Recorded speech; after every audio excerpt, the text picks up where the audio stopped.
I'm Lieutenant Colonel Nadia Pierce, 39 years old, and I worked my way up from a quiet cadet at the Air Force Academy to commanding hundreds under my watch. For years, I showed up for my family, covering bills, writing recommendations, helping my sister's husband climb the ranks. But when he laughed in front of everyone and said, "You don't look military," I made a decision that would end his promotion and our silence. Have you ever been disrespected by someone you once defended? If so, tell me your story in the comments. You're not the only one. Before I get into what happened, let me know where you're watching from. And if you've ever had to draw the line and take your power back, hit that like button and subscribe for more true stories about standing your ground. What came next surprised even me. I stood in front of my closet at 05:30 on a Tuesday morning, pulling on my service dress blues with the kind of muscle memory that comes from 2 decades of doing the same thing. Lieutenant Colonel Nadia Pierce. 05. Air Force. 39 years old, though most days I felt both younger and infinitely older than that number suggested. The silver oak leaves on my shoulders caught the early light as I fastened them in place, and I remembered a time when those symbols would have meant something to my family. Now I wasn't so sure. My phone buzzed with a text from Rachel.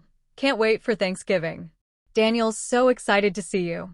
I stared at the message longer than necessary before typing back a simple thumbs up. My sister. My baby sister, technically, though she'd stopped being a baby around the time I left for the academy at 18. She was 35 now, married for 4 years to Captain Daniel Harker, and living the kind of comfortable military-adjacent life that I'd never quite managed to achieve.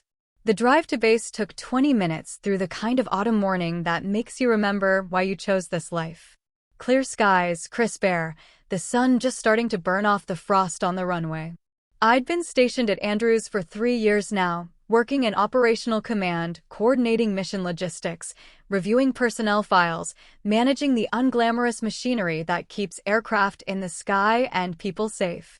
Not glamorous, but essential. At least, that's what I told myself. My career had started at the Air Force Academy, where I learned quickly that being a woman in the military meant working twice as hard to be seen as half as competent. I missed Rachel's high school graduation for summer training. I missed my grandmother's funeral because I was deployed to Al-Udeid. I missed Rachel's wedding because I was on a rotation in South Korea, coordinating supply chains for a joint operation that I couldn't talk about at family dinners. Each absence carved out a little more distance between me and the people I'd grown up with, until I became the family member everyone was proud of in theory, but didn't quite know how to talk to in practice. Daniel was different. Daniel, everyone loved. He'd come from a civilian background, no military family, no legacy of service, just a guy who joined the army at 23 and discovered he was good at making people like him. He was loud where I was quiet, charming where I was reserved, always ready with a joke or a story that made him the center of attention. By the time he made captain at 29, he'd cultivated a reputation as a natural leader, the kind of officer who could walk into any room and own it within 5 minutes. I'd tried to be supportive. When they bought their first house near Fort Belvoir, I spent a weekend helping them sort through mortgage paperwork and VA loan applications, using my experience to guide them through the process. When Daniel applied for a competitive joint leadership program, I wrote him a glowing letter of recommendation, emphasizing his interpersonal skills and potential for growth. I wanted my sister to be happy, and if that meant supporting her husband's career, I'd do it. But somewhere along the way, support had become expected. My parents, who'd always been quietly proud of my service, started talking about Daniel like he was the real military success story. "Daniel got another commendation," my mother would say over the phone. "Daniel's commander thinks he's going places." Never mind that I'd spent the last 15 years building a career that had taken me from second lieutenant to lieutenant colonel, from managing a flight of 30 airmen to coordinating operations that involved hundreds of personnel and millions of dollars in equipment. I'd invited them to base once, about a year ago. Showed them the hangar where we kept the C-17s, explained the complexity of coordinating a single supply mission to a forward operating base. My father had nodded politely. Daniel had made a joke about how many air conditioners we needed to keep the place cool. Rachel had laughed. Still, I kept trying. Family dinners every few months, phone calls on birthdays, the occasional visit when schedules aligned. I was the older sister, after all. It was my job to keep the peace, to bridge the gap between my world and theirs, to pretend that the imbalance didn't bother me. I gave time, I gave respect, I gave the benefit of the doubt. In return, I got judgment dressed up as humor, condescension wrapped in affection. The thing about military life that civilians don't understand is how much of it happens in silence. The long nights reviewing personnel files, making decisions that affect people's careers and lives. The weight of responsibility that comes with those oak leaves on your shoulders. The loneliness that settles in when you realize that the people you're protecting don't always understand what you're protecting them from, or what it costs you to do it. I pulled into my parking spot at 06:15, early as always, and sat in the car for a moment before heading inside. Through the windshield, I could see the flight line, the sleek gray bodies of cargo planes lined up like sleeping giants. This was my world. These aircraft, these missions, these people who spoke the same language of duty and discipline. It wasn't always easy, and it certainly wasn't always appreciated, but it was real. My office was on the third floor of the operations building, a corner space with windows overlooking the runway. Colonel Michael Reyes had the office next door. He was 06, a year away from retirement, and one of the few people on base who understood the particular challenges of being a senior officer with family who didn't quite get it. His daughter had married a civilian who thought military service was basically a government job with a uniform. We'd commiserated over coffee more than once. The morning passed in the usual rhythm of meetings and paperwork. Personnel reviews, maintenance reports, coordination calls with other bases. At 1100 hours, I had a video conference with logistics officers at Ramstein, discussing supply chain updates for European operations. At 1300 hours, I reviewed fitness reports for junior officers in my command, carefully weighing each evaluation, knowing that my assessment could make or break someone's promotion chances. It was important work. Unglamorous, perhaps. Administrative, certainly. But essential to the functioning of the Air Force, to the success of missions, to the safety of people in the field. I'd made peace with that years ago, with the knowledge that my contributions would never make headlines or win medals for valor.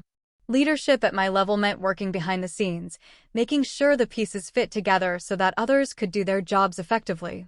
And yet, as Thanksgiving approached, I found myself wondering if any of it would matter to the people sitting around my parents' dining room table. If Daniel would see past the oak leaves to the person wearing them. If Rachel would understand why I'd missed so many moments in her life.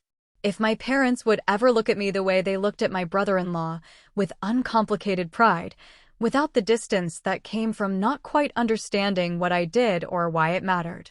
I finished my last report at 1700 hours and headed home, the autumn sun already sinking toward the horizon. Thanksgiving was 3 days away. I told myself it would be fine. We'd eat turkey, make small talk, navigate the usual family dynamics with grace and patience. I'd wear civilian clothes, smile at Daniel's stories, hug my sister, and drive back to base on Friday morning with the satisfying feeling of having done my duty. I had no idea how wrong I was. Daniel made captain at 31, and everything changed. Not overnight, exactly, but gradually, like water eroding stone.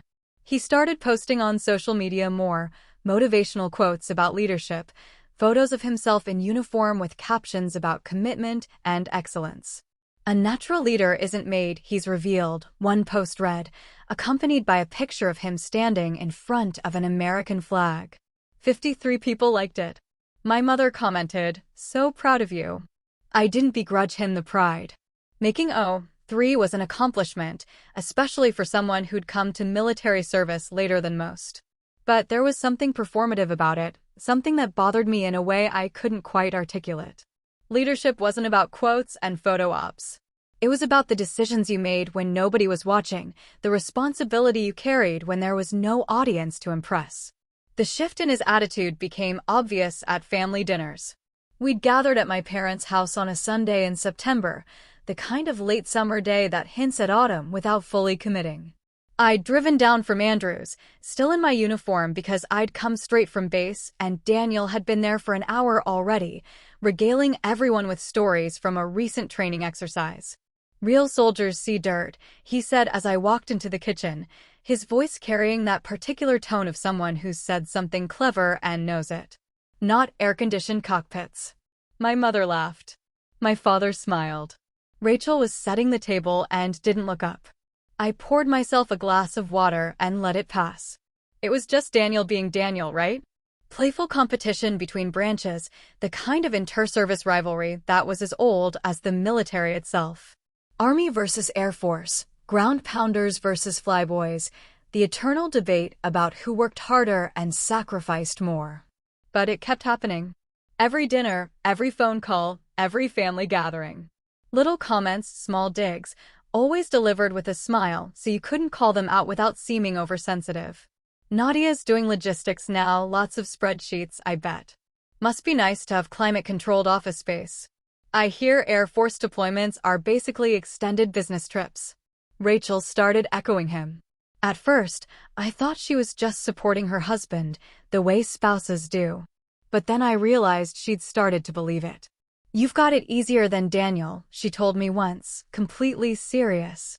"He's training soldiers. You're, what, managing schedules?" I tried to explain.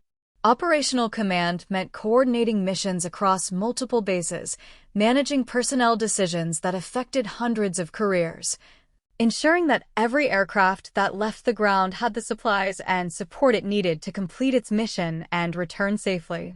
It meant being responsible for people's lives, even if I never pulled a trigger or stormed a building. "Sure," Rachel said. "But it's not exactly frontline work, is it?" I stopped trying to explain after that. Daniel was good at cultivating an image.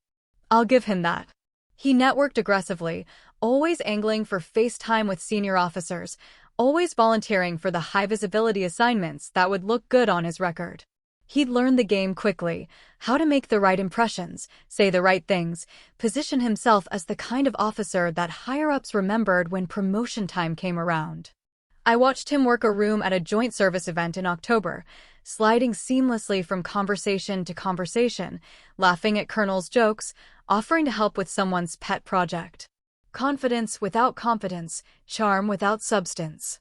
Or maybe I was being unfair. Maybe this was just what success looked like in the modern military, and I was too old-fashioned to recognize it. "You don't like him."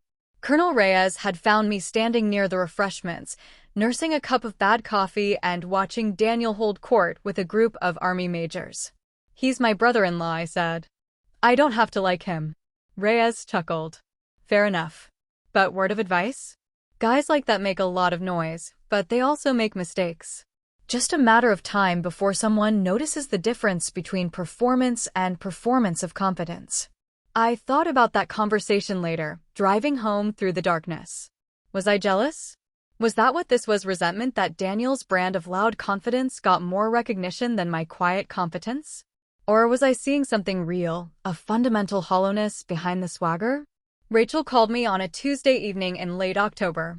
"Daniel's being considered for a special assignment," she said, excitement bubbling in her voice. "Strategic planning role at the Pentagon." Can you believe it? The Pentagon, Nadia. "That's great," I said, meaning it. "Sort of. Tell him congratulations. He's not there yet. But his commander recommended him. Says he's got real leadership potential." She paused. "You could put in a good word, you know. You've got contacts in Air Force Command. It would help." And there it was. The expectation that I'd use my position, my relationships, my reputation to smooth the path for someone who'd spent the last year subtly undermining everything I'd built. "Rachel, I can't do that. It's not appropriate, and it wouldn't be fair to other candidates." "Oh, come on. People do it all the time. It's called networking. It's called favoritism. And I won't do it." She'd been cold to me after that, her texts brief and infrequent. By the time Thanksgiving rolled around, we'd barely spoken in 3 weeks. I should have seen what was coming. Should have recognized the warning signs, the way Daniel's attitude had been building toward something. But I was focused on work, on a major personnel review coming up, on the endless tasks that filled my days and left little room for worry about family dynamics. The night before Thanksgiving, I packed a bag for the drive to my parents' house. Civilian clothes, jeans, sweaters, nothing that would draw attention to rank or service. I wanted one day where I could just be Nadia, the daughter, the sister, not Lieutenant Colonel Pierce with all the weight that title carried. I should have worn the uniform. Should have walked in wearing every oak leaf and ribbon I'd earned. But hindsight is a luxury you only get after the damage is done. Thanksgiving started the way it always did, too many people trying to help in a kitchen that was too small, the smell of turkey and stuffing filling the house. Football playing on TV in the living room while my father and uncles argued about plays they would have called differently. I arrived at 1000 hours, carrying a pie I'd bought from the bakery near base, because cooking had never been my strong suit. Rachel hugged me at the door, but it was perfunctory, the kind of embrace that's more obligation than affection. "Daniel's already here," she said.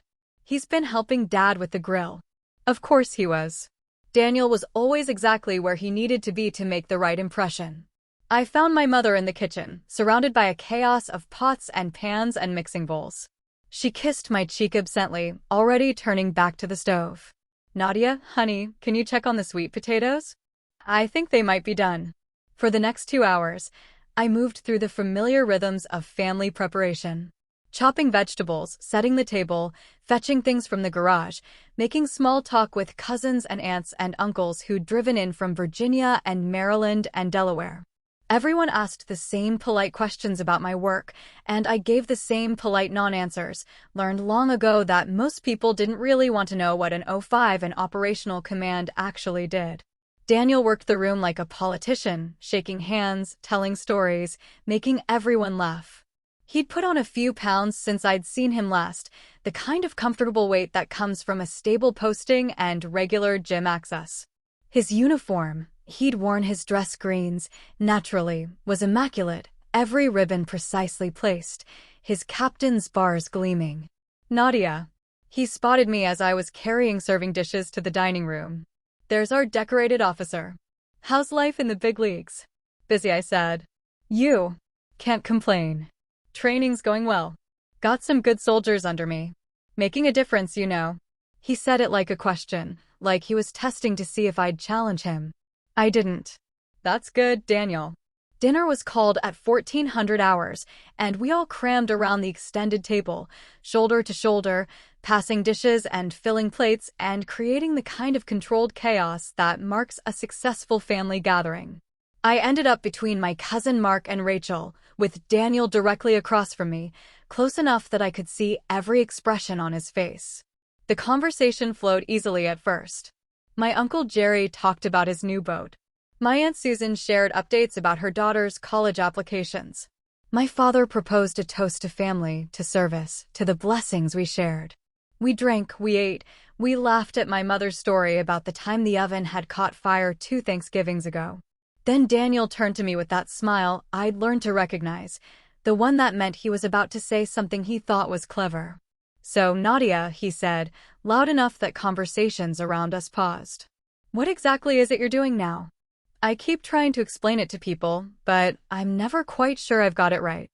I finished chewing before answering. Operational command. I coordinate mission logistics, manage personnel decisions, oversee resource allocation for airlift operations. Right. Desk work, basically. Strategic planning, I corrected. Making sure missions succeed and people come home safely. He nodded, but his expression said he wasn't convinced. Must be nice, though. Climate control, regular hours, no mud. He grinned at the others. Not like real soldiering. A few people chuckled. I felt Rachel shift beside me. "All service is real," I said evenly.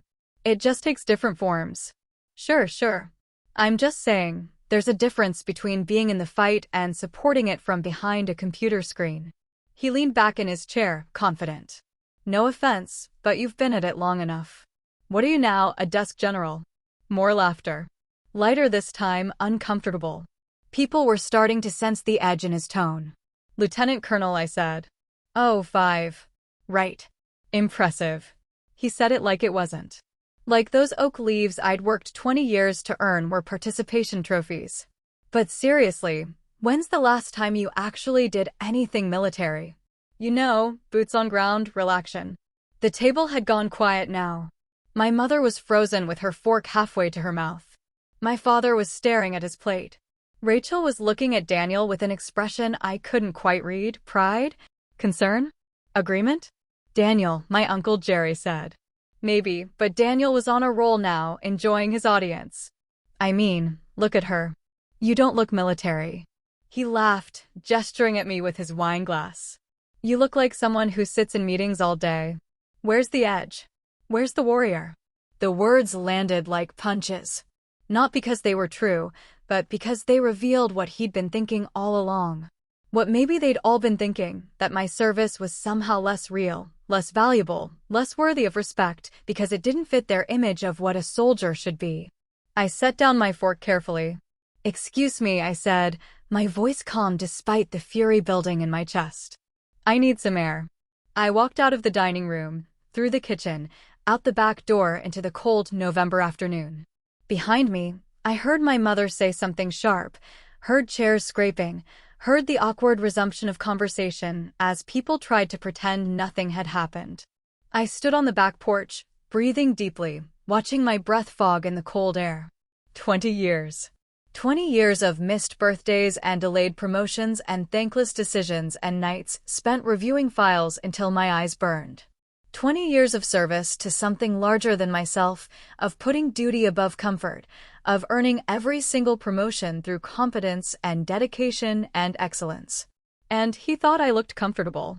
Soft. Not military enough. The door opened behind me. I didn't turn around. Nadia. Rachel's voice. He didn't mean it like that. Yes, he did. He gets competitive sometimes. You know how it is. Army versus Air Force. It's just talk. I turned to face her then. My baby sister, who I'd protected and supported and loved even when it meant sacrificing my own needs. Do you think that? Do you think my service doesn't count because I'm not covered in dirt? She hesitated. That hesitation told me everything I needed to know. I think, she said slowly, that Daniel has a point about different kinds of service meaning different things. I nodded. Okay, don't be like that. Like what, Rachel? Hurt that my own sister thinks my career is a joke? That the family I've sacrificed for agrees with her husband's assessment that I'm not a real soldier? Nobody said that, he said exactly that. In front of everyone. And you didn't stop him. She opened her mouth, closed it, then said, "You're being oversensitive." And that was when something inside me broke. Not dramatically, not visibly. Just a quiet severing of the bond that had held us together through all the distance and difference. She'd made her choice. They'd all made their choice. I'm leaving, I said. Nadia, come on. Don't ruin Thanksgiving over this. I'm not ruining anything. I'm just done pretending. I went back inside long enough to grab my coat and bag. My mother tried to stop me, asking what was wrong, saying we could talk about it. My father looked confused and a little annoyed, like I was making a scene. Daniel was back in the dining room. I could hear his voice carrying through the house, already telling another story, already moving on. I drove back to base in silence, arriving just as the sun was setting. The guard at the gate wished me a happy Thanksgiving. I thanked him and meant it. I was thankful, suddenly, for this place, for these people who understood what service meant, who didn't need me to justify my rank or defend my choices. That night, I stood at my apartment window looking out at the lights of the runway, watching planes take off into the darkness. Somewhere out there, people were working, planning, coordinating missions that would happen tomorrow or next week or next year. Essential work. Important work. Real work. I'd spent 20 years proving myself. I was done. The Monday after Thanksgiving, I walked into my office at 0700 and threw myself into work with a focus that bordered on obsessive. Colonel Reyes noticed immediately, he always did. He appeared in my doorway around 0930 with 2 cups of coffee and an expression that said he knew something was wrong. Rough holiday? He asked, setting one of the cups on my desk. You could say that. He settled into the chair across from me, waiting. That was Reyes's style, never pushing, just making space for you to fill if you wanted to. After a moment, I told him what had happened. The dinner, the comments, the laughter. The way my own sister had hesitated when I asked if she thought my service counted. He listened without interrupting, his face unreadable. When I finished, he was quiet for a long moment, then said, "You know what I've learned in 30 years of wearing this uniform? The people who talk the loudest about being warriors are usually the ones who've never had to make the hard calls. Real leadership, the kind that matters, happens in rooms like this, at desks like that, making decisions that most people will never know about and won't appreciate even if they did. Doesn't make it sting less." No, he agreed. It doesn't.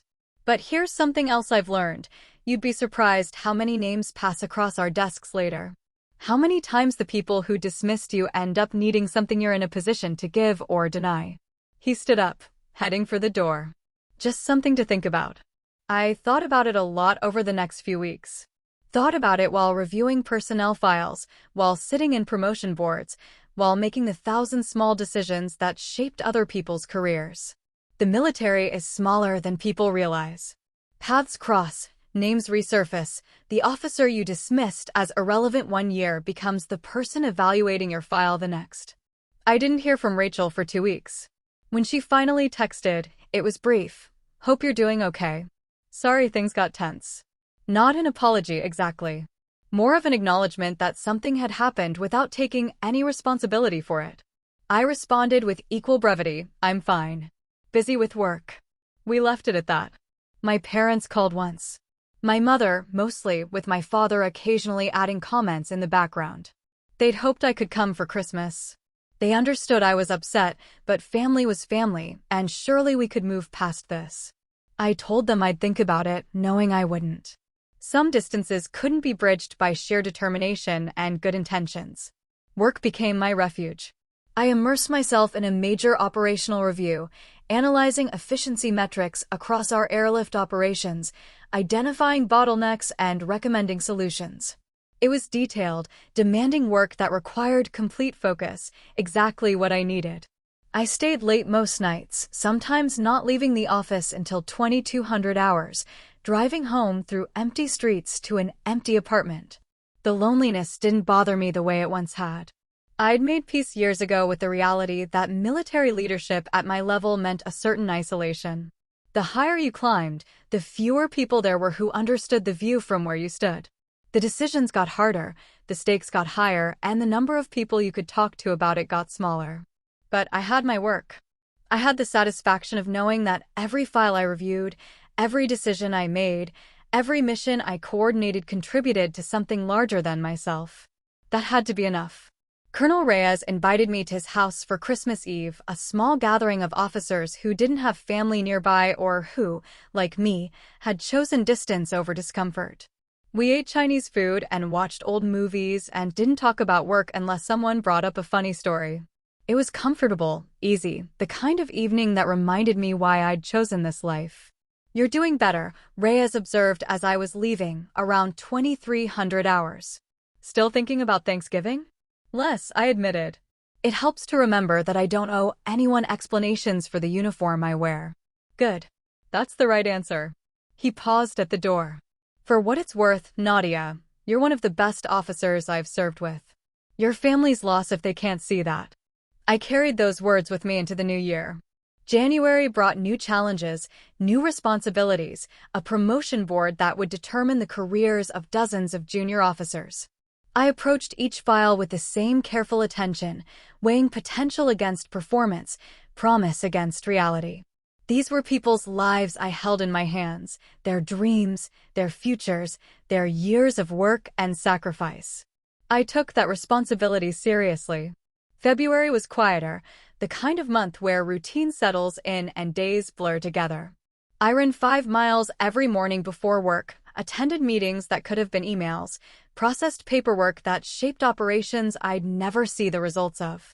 It was unglamorous, essential work. The kind Daniel would have mocked as desk general territory. The kind that kept the Air Force running. In March, I received orders for a new assignment, not immediate, but coming in 6 months. A position at Joint Base Andrews overseeing combined operations, a significant step up in responsibility and visibility. It would look good on my record, position me well for eventual promotion to O6 if that was a path I wanted to pursue. Colonel Reyes congratulated me over coffee, noting that I'd earned it through consistent excellence rather than self-promotion. That's how the good ones do it, he said. Quiet competence over loud confidence. Every time. Rachel texted in April, Daniel might be up for a promotion soon. He's really excited. I read the message twice, looking for hidden meaning, but it seemed straightforward. Genuine happiness for her husband's potential advancement. I texted back, that's great. Good for him. And I meant it mostly. Whatever my feelings about Daniel, I didn't wish him professional failure. I just wanted him to stay far away from any situation where our paths might cross. The universe, as it turned out, had other plans. Late May, I was assigned to a joint promotion review board, Army officers being considered for advancement to O4 Major. It was routine, the kind of cross-branch coordination that happened regularly in joint commands. I'd serve with 2 Army colonels and another Air Force officer, reviewing files and making recommendations for promotion or deferral. Standard procedure, nothing unusual. The files arrived on a Tuesday morning in 3 large boxes. 47 officers total, each one representing years of service and ambition. I started reviewing them that afternoon, making notes, checking performance reports against peer evaluations, looking for the patterns that separated strong candidates from excellent ones. I was 12 files in when I saw the name. CPT Daniel Harker, U.S. Army, O3. Application for promotion to Major, O4. My hand froze on the mouse. For a long moment, I just stared at the screen, reading and rereading his name like it might change if I looked at it enough times. Then I sat back in my chair and took a deep breath. Of all the files, in all the promotion boards, in all the branches of the military, his ended up on my desk. I should have recused myself immediately. That was the professional thing to do, the ethical thing. Disclose the relationship, step aside, let someone else handle his file to avoid any appearance of bias. That's what the regulations recommended when evaluating family members or close personal connections. But I didn't. Instead, I clicked open his file and started reading. His record wasn't bad. Solid performance reviews, decent marks from his superiors, evidence of leadership potential in training roles. He'd completed the required professional development courses, shown aptitude in logistical planning, received commendations for his work with enlisted soldiers. On paper, he looked like a reasonable candidate for promotion. But I'd learned to read between the lines. The peer evaluations were lukewarm, lots of language about confidence and communication skills without much substance about actual accomplishments. One peer had noted, carefully worded to avoid seeming critical, that Daniel sometimes prioritizes visibility over depth of expertise. Another mentioned that he would benefit from additional deployment experience before taking on increased responsibility. There was a flagged ethics comment from a training exercise the previous year, nothing serious enough to derail him, but enough to raise questions. Something about him taking credit for a subordinate's work on a planning document. The investigation had cleared him, technically, but the comment remained in his file. His personal statement was 3 pages of the kind of buzzwords and empty phrases that made me tired. Commitment to excellence. Unwavering integrity. Natural leadership abilities. The final paragraph read, I value integrity above all else and believe that true leadership comes from serving those who serve alongside you. I closed the file and stared at the wall.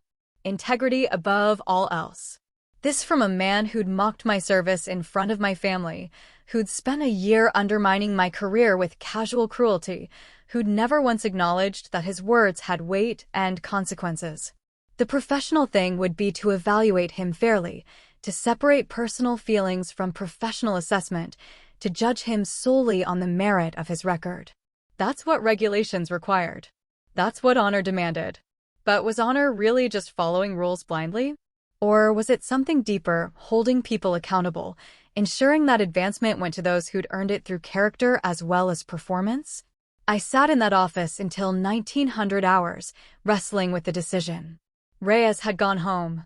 The building was quiet except for the hum of fluorescent lights and the distant sound of aircraft on the runway. Just me and this file and the weight of what I was considering. Daniel's record showed promise, but not excellence. Potential, but not proof. He was ambitious, charming, good at making the right impressions. But was he ready for the increased responsibility that came with being a major? Would he lead with integrity when nobody was watching? Would he value his soldiers' development over his own advancement? I thought about the flagged ethics comment, about the lukewarm peer evaluations, about the gap between his self-assessment and what others said about him, about the fact that in 15 pages of performance reviews, not a single superior officer had used the word trustworthy. And I thought about what he'd said to me at Thanksgiving. "You don't look military. Where's the warrior?" The dismissal in his voice, the laughter at my expense, the casual cruelty dressed up as banter. That wasn't a personal insult. It was a window into his character, into how he viewed people he deemed beneath consideration, into the kind of leader he would become if given more authority. At 2000 hours, I opened his file one last time. Read through every page again, carefully, professionally, looking for any reason to recommend approval. But the more I read, the clearer it became. He wasn't ready. Not because of our personal history, but because his record didn't support advancement. The red flags were there if you looked closely enough, the pattern of style over substance, performance over performance of actual competence. I moved my cursor to the recommendation box.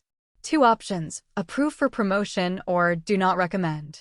Binary choice, simple click, massive consequences. I thought about Rachel, about my parents, about the family gatherings I'd miss if I did this. I thought about accusations of bias, about the appearance of using my position for personal revenge, about how this would look if anyone ever questioned my decision. Then I thought about the soldiers who would serve under him if he made major. About the responsibility I had to ensure that only qualified officers advanced to positions of greater authority. About what leadership actually meant when you had the courage to make hard calls instead of easy ones. I clicked Do Not Recommend. The system prompted me to provide justification. I typed carefully, professionally, citing specific concerns from his file, inconsistent peer evaluations, flagged ethics comment requiring further observation before increased responsibility recommended, insufficient deployment experience for O4-level command. Every word defensible, every critique supported by documentation. I hit submit at 2015 hours. The file moved to the next reviewer, my assessment recorded permanently in the system. Done. I sat there for another 10 minutes, waiting to feel something: guilt, satisfaction, regret. But all I felt was calm. I'd done my job. Made the call I was paid to make.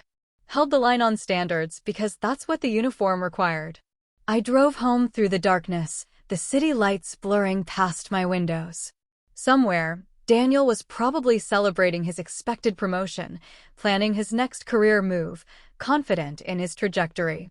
He had no idea that his file had been reviewed, that a decision had been made, that his timeline had just been interrupted. He'd find out soon enough. The notification would have gone out on a Friday, 3 weeks after I'd submitted my review. That's how the Army handled it: promotion results posted electronically, visible to commanders first, then to the candidates themselves. I knew the timeline because I'd asked casually during a joint coordination meeting. Just professional curiosity about cross-branch procedures. Nothing suspicious about that. I didn't call Rachel. Didn't text. Didn't check social media to see if Daniel had posted anything. I simply waited, focusing on my own work, letting the machinery of military bureaucracy turn its wheels without my interference. The call started on a Saturday morning at 0800 hours.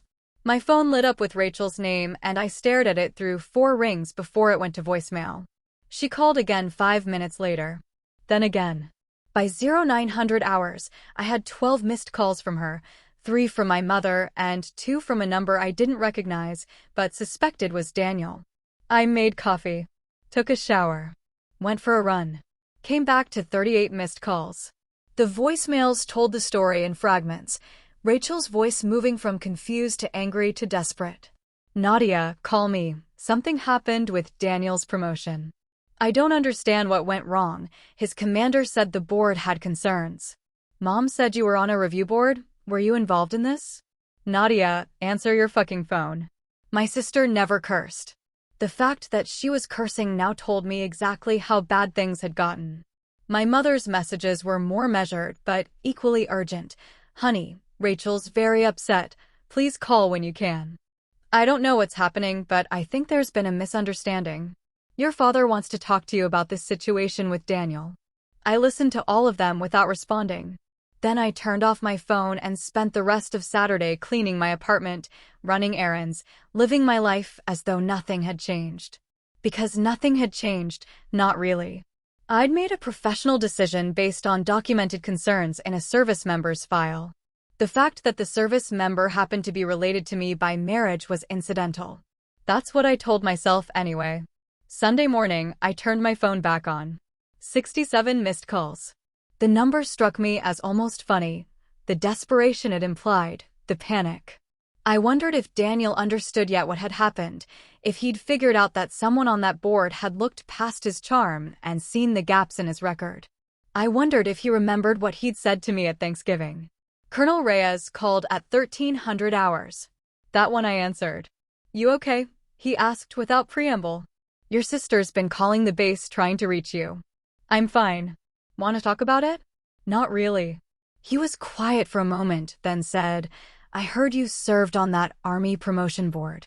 How'd that go? Professionally. By the book. Every decision supported by documentation. Good. Another pause. You know the regulations, Nadia. If someone questions your assessments, you'll need to be able to defend them. I can defend every word I wrote.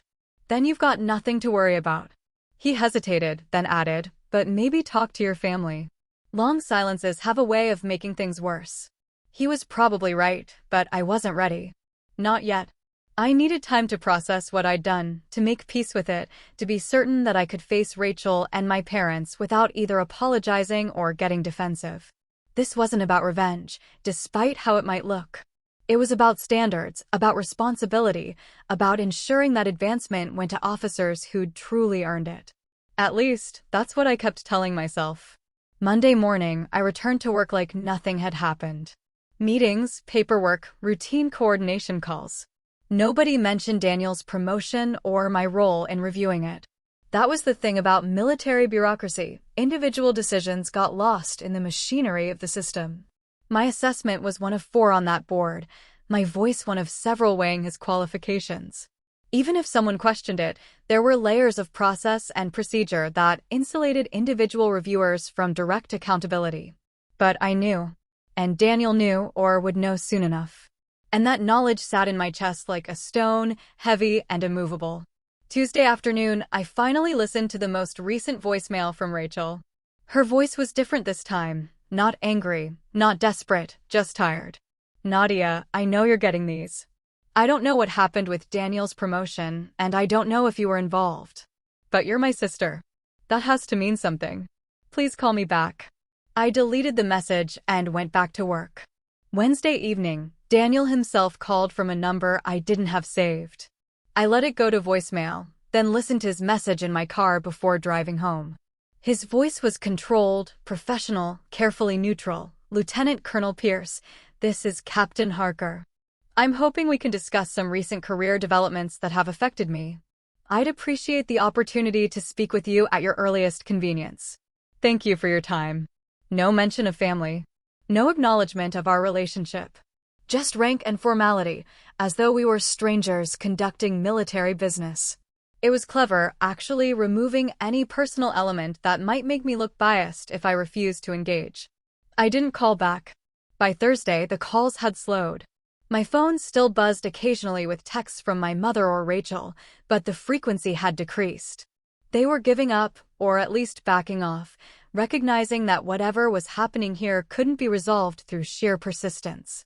Friday afternoon, I received an official inquiry from the promotion board administrator, standard procedure, apparently, when a candidate requests additional information about their assessment. The email was carefully worded, requesting that I provide any additional context or documentation supporting my recommendation to deny promotion for Captain Daniel Harker. I spent 2 hours drafting my response, citing specific portions of his file, referencing the ethics flag and lukewarm peer evaluations, explaining my concerns about insufficient deployment experience for the increased responsibilities of O4. Every sentence was professional, defensible, supported by military regulations and assessment standards. When I finished, I read it over 3 times looking for any hint of personal bias. There was none. Or at least, none that could be proven. I submitted the response and felt something release in my chest. This was it, the official record of my decision, the documentation that would either vindicate me or destroy my career if anyone ever questioned whether I'd acted appropriately. I'd put my reasoning in writing, opened myself up to scrutiny, bet my reputation on the belief that I'd made the right call. No going back now. That weekend, I drove out to the Eastern Shore, rented a room in a small bed and breakfast near the water, and spent 2 days walking on empty beaches. The November wind was cold and sharp, but the solitude was exactly what I needed. Time to think without interruption, to process what I'd done and what it meant for my relationship with my family. Because there was no pretending anymore. Even if they never proved I was behind Daniel's denial, they'd always suspect. Rachel would always wonder if her sister had used her position to hurt her husband. My parents would always question whether I'd let personal feelings override professional judgment. The distance between us, already wide, had just become unbridgeable. Was it worth it? That was the question I kept coming back to, standing on those cold beaches watching waves crash against the shore. Had I sacrificed my family for the sake of principles that might just be ego dressed up as ethics? I thought about Daniel's record. About the flagged ethics comment, the lukewarm peer evaluations, the gap between his self-assessment and how others saw him. I thought about the soldiers who would have served under him, about the increased responsibility he would have carried, about the potential consequences of promoting someone who valued image over substance. And I thought about Thanksgiving. About being told I didn't look military, about being mocked in front of my family, about the casual dismissal of 20 years of service and sacrifice. Both things were true at once. I'd made a professional decision based on legitimate concerns in his file, and I'd been influenced by personal history. The question was whether the personal history had clouded my judgment or clarified it, whether I'd seen flaws in his character that others had missed, or whether I'd simply looked harder because I wanted to find them. I still don't know the answer. Sunday evening, I drove back to base and found an email waiting from Colonel Reyes. Board accepted your assessment. No further questions. Well done. 3 sentences that told me everything. I was clear. My decision stood. Daniel's promotion had been officially denied based on multiple reviewers' concerns. It was over. I sat in my apartment that night, the silence broken only by the distant sound of aircraft taking off, and felt the weight of what I'd done settle fully on my shoulders. I'd used my position, my authority, my professional judgment to impact someone's career. The fact that I believed I'd done so for legitimate reasons didn't change the reality. I had power, and I'd exercised it, and there were consequences. My phone buzzed with a text from Rachel. I know it was you. 3 words. No question mark, no accusation, just statement of fact. She knew, whether through intuition or investigation or simple process of elimination. And now we both had to live with what that knowledge meant. I typed and deleted 4 different responses before settling on, I did my job. She didn't reply.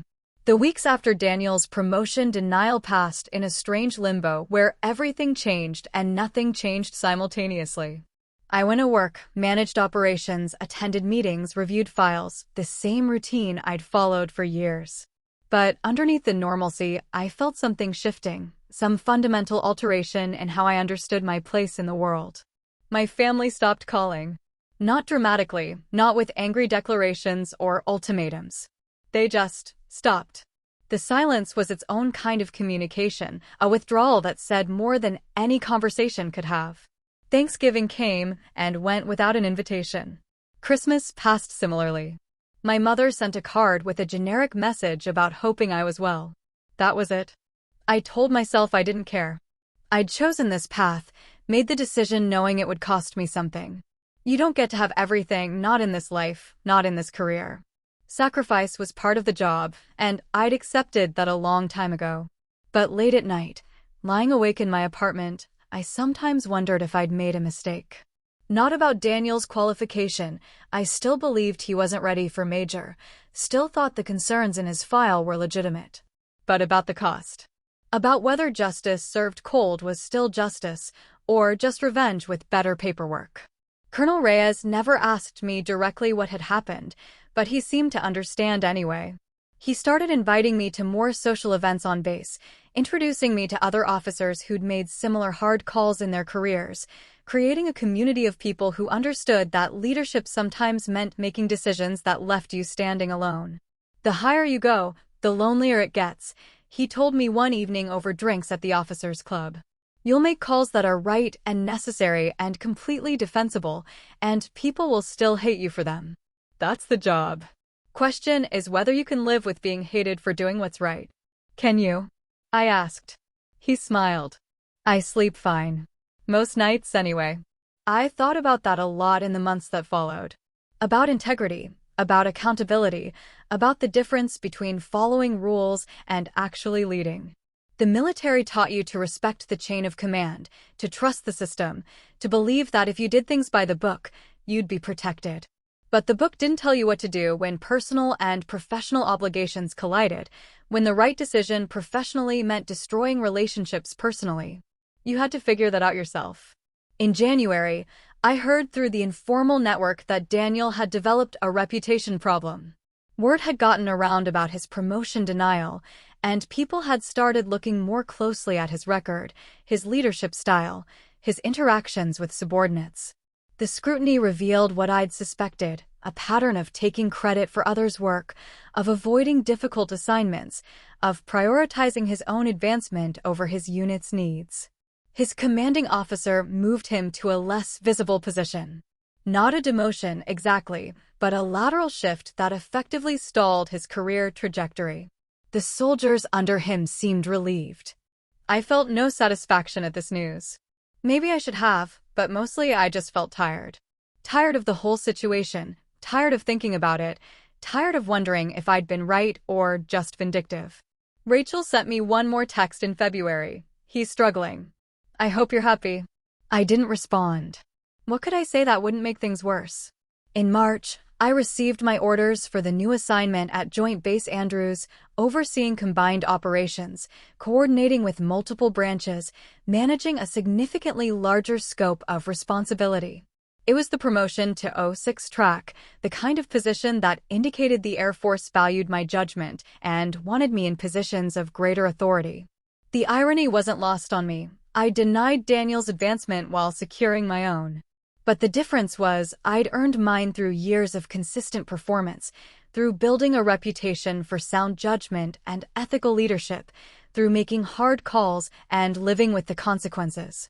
Still, I wondered sometimes if I'd crossed a line. If using my position to impact someone's career, even for defensible reasons, had compromised something essential about who I was as an officer and as a person. Colonel Reyes would say no.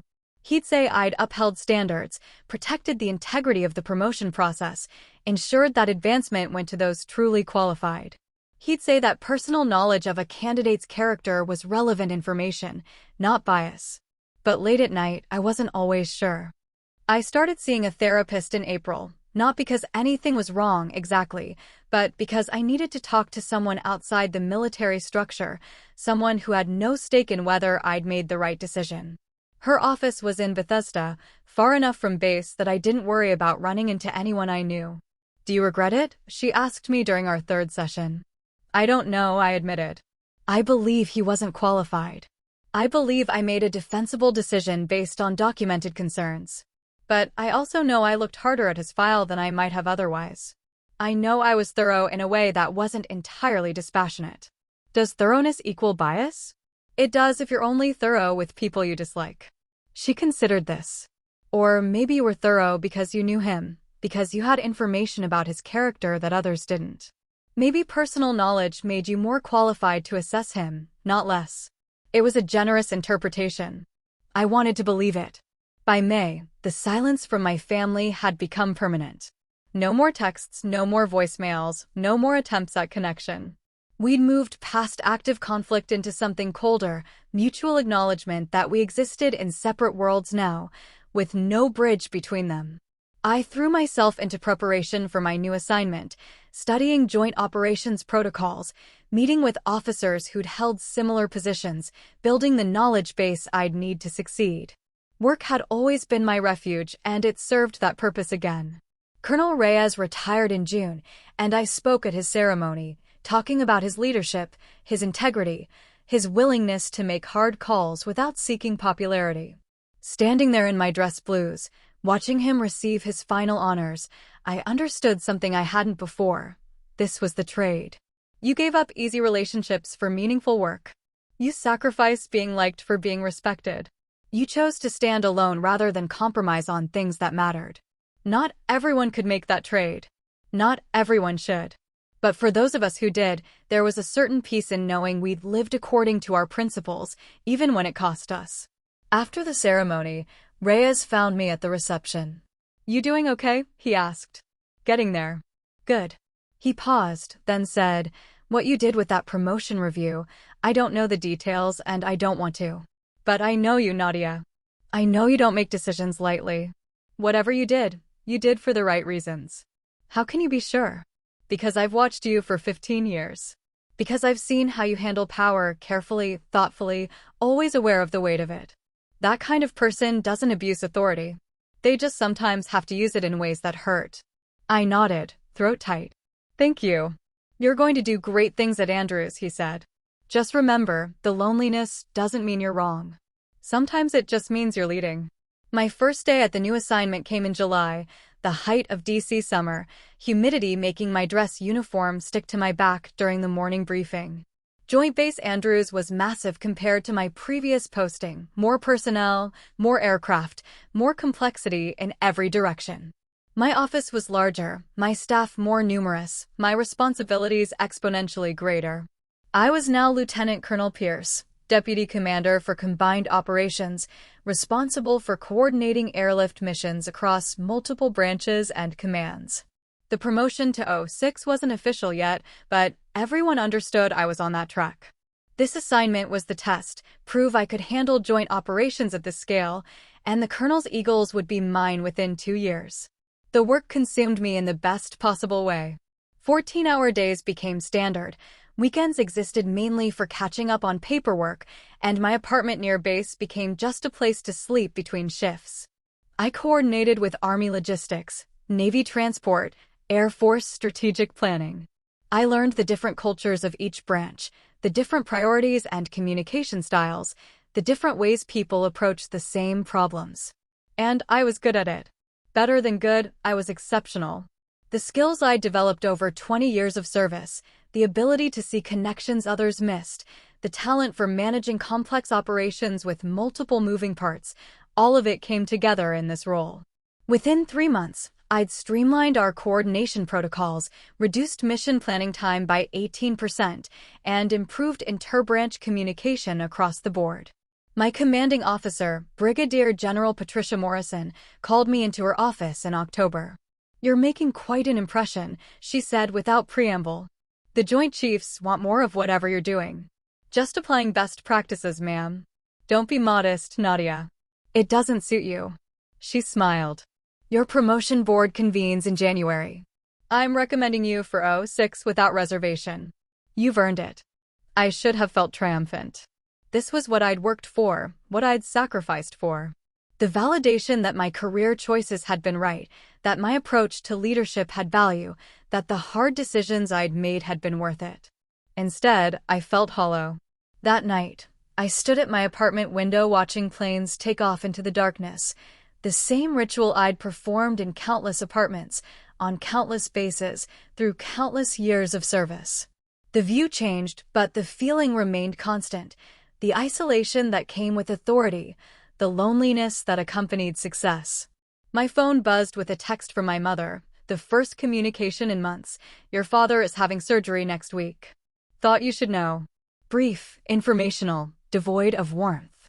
An obligation discharged, nothing more. I stared at the message for a long time before responding. Thank you for telling me. I hope it goes well. She didn't reply. In November, almost exactly a year after the Thanksgiving that had broken everything, I received an unexpected email. The sender was Captain No, I checked his signature block, still Captain Daniel Harker. The subject line read, Professional Courtesy. I almost deleted it without reading. Almost. But curiosity won out. Lieutenant Colonel Pierce, it began, formal and distant. I'm writing to inform you that I'm transitioning out of active duty at the end of this year. I've accepted a position with a defense contractor in the private sector. I wanted to let you know directly rather than have you hear through family channels, given that those channels seem to be currently closed. I don't expect a response. I just thought professional courtesy dictated that I inform you. Respectfully, CPT Daniel Harker, U.S. Army. I read it 3 times, looking for subtext, for hidden accusations or subtle digs. But it seemed genuine, a simple notification from one officer to another, acknowledging the reality of our situation while maintaining professional distance. He was leaving, taking himself out of the career trajectory that had once seemed so important to him. Whether my assessment had broken something in him or simply accelerated a realization that was coming anyway, I didn't know. Probably I'd never know. I wrote back, Captain Harker, thank you for informing me. I wish you success in your next chapter. LTC Nadia Pierce, U.S. Air Force. Brief, professional, offering nothing and taking nothing. A clean ending to a messy situation. December brought my promotion board, a formal process that involved reviewing my entire career, every fitness report, every assessment, every documented decision. I sat before a panel of senior officers and answered questions about my leadership philosophy, my approach to complex operations, my vision for the future of Joint Command. Nobody mentioned Daniel Harker. Nobody brought up the Army Promotion Board from the previous year. If anyone on the panel knew about that situation, they didn't let it show. The board lasted 3 hours. When it ended, General Morrison walked me out. That was one of the strongest boards I've witnessed, she said quietly. The decision won't be official until January, but between us? Start shopping for Colonel's Eagles. I'd done it. Reached the rank that marked true senior leadership, that separated career officers from those who'd simply put in time. 06. Colonel. A position that less than 1% of military officers ever achieved. I went home that night and called my mother. She answered on the 3rd ring, her voice wary. Nadia. Hi, Mom. I wanted to let you know I'm being promoted to Colonel. It'll be official in January. Silence. Then, that's wonderful, honey. Your father will be pleased to hear it. How is he? How did the surgery go? Fine. He's fine. Recovering well. Another silence, thick with everything we weren't saying. Finally, my mother spoke again. Rachel knows about Daniel leaving the military. She's not taking it well. I'm sorry to hear that. Are you? The question was sharp, cutting. Are you really sorry, Nadia? Or is this what you wanted all along? I could have gotten defensive. Could have explained, again, that I'd made a professional decision based on documented concerns. Could have pointed out that Daniel's career problems extended beyond one promotion denial, that his reputation issues were his own doing. But what would be the point? I did what I thought was right, I said instead. I understand that you see it differently. He was family, Nadia. So am I, Mom. She had no answer to that. After another moment of silence, she said, Congratulations on your promotion, and hung up. I stood there holding my phone, feeling the weight of that conversation settle over me. This was the cost. This was what I'd traded for integrity, for standing by my convictions, for refusing to compromise on standards just because they conflicted with personal relationships. Was it worth it? I looked around my apartment, neat, spare, decorated with military memorabilia and photographs from deployments. No family pictures, nothing that connected me to the people I'd come from. Just my career, my service, my dedication to something larger than myself. Yes, I decided. Yes, it was worth it. Because the alternative was compromising who I was, what I believed, what I'd worked for. And that price was higher than loneliness. The promotion ceremony took place on a cold January morning, the sky threatening snow, but holding off long enough for the formal proceedings. I stood at attention in the base chapel, my dress blues pressed and perfect, while General Morrison read the promotion orders that elevated me to Colonel, 06, United States Air Force. Colonel Reyes was there, retired but still wearing his uniform for the occasion.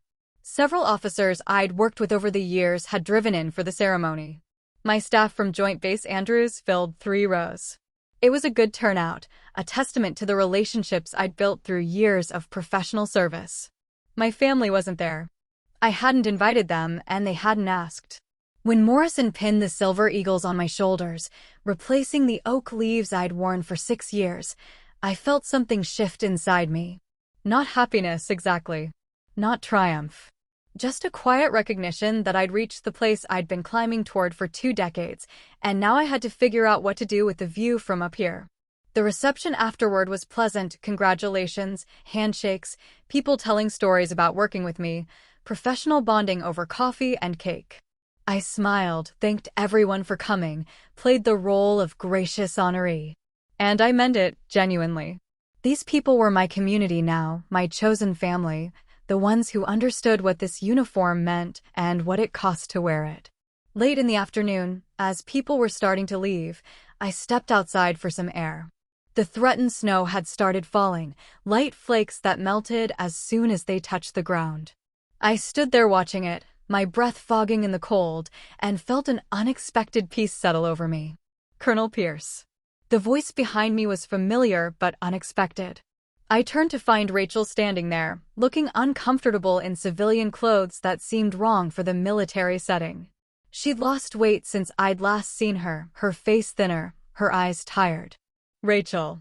I kept my voice neutral. I didn't expect to see you. I wasn't sure I'd come. She hugged herself against the cold. But I kept thinking about what you said, about being family. And I realized we haven't actually talked since everything happened. No, we haven't. She looked at the eagles on my shoulders. Colonel. That's impressive. Thank you.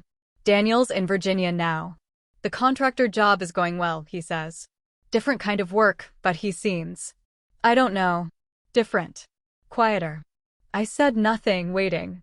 He's learned some things, Rachel continued, not quite meeting my eyes. About how he came across, about the impression he made on people. About what happened at Thanksgiving. Has he? He thought you'd laugh back. He didn't understand. She stopped, started again. That's not an excuse. I'm not making excuses. I just mean, he didn't see how much damage he did. Until his career fell apart and people started telling him the truth about how they saw him. And now? Now he stands up when you're mentioned. Changes the subject when people talk about that promotion denial. He won't admit you were behind it, but he knows. We both know. I looked at my sister, really looked at her, and saw the exhaustion there, the toll that the past year had taken. I can't apologize for the decision I made, Rachel. I reviewed his file and found legitimate concerns. Would I have looked as closely if we didn't have history? Maybe not. But the concerns were real. I know. She said it so quietly I almost missed it. I've seen the way he works now at the new job. Seen how he still wants shortcuts, still looks for credit without putting in the work. You probably did him a favor, honestly. He's better suited for the private sector.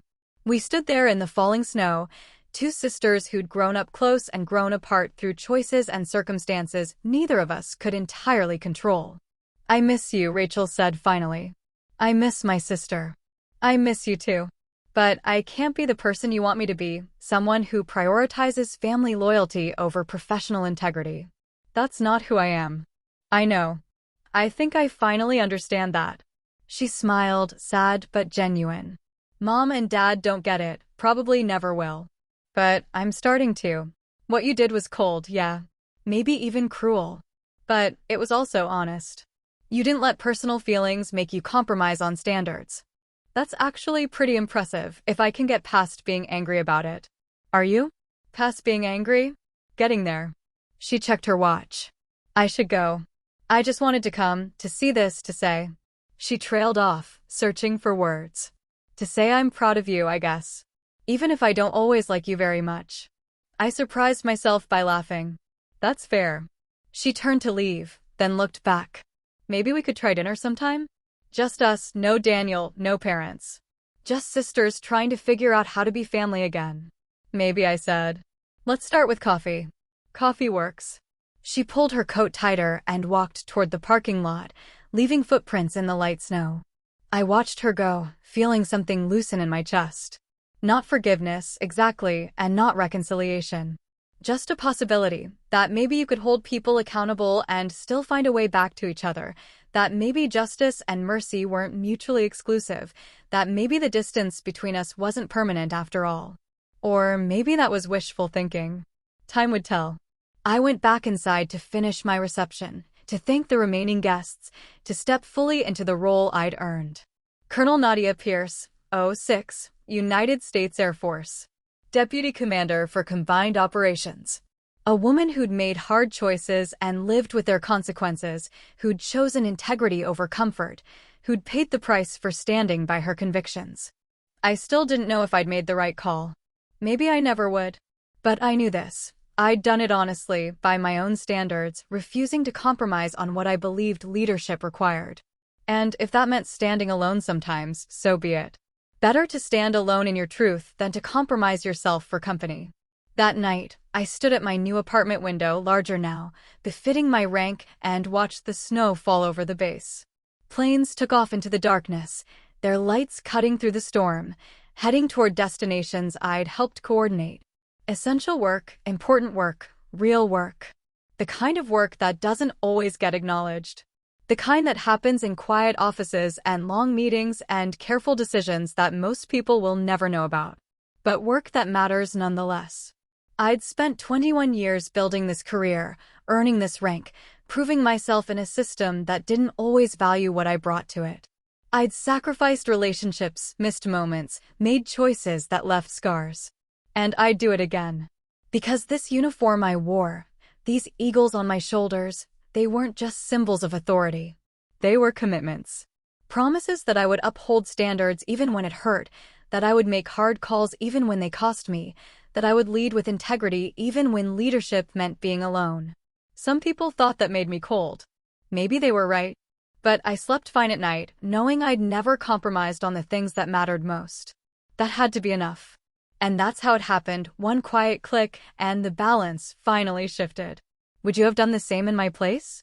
Or would you have let it go for the sake of family? Let me know your thoughts in the comments. And if you've ever had to choose respect over keeping the peace, hit that like button and subscribe, because some stories aren't about revenge, they're about remembering your worth.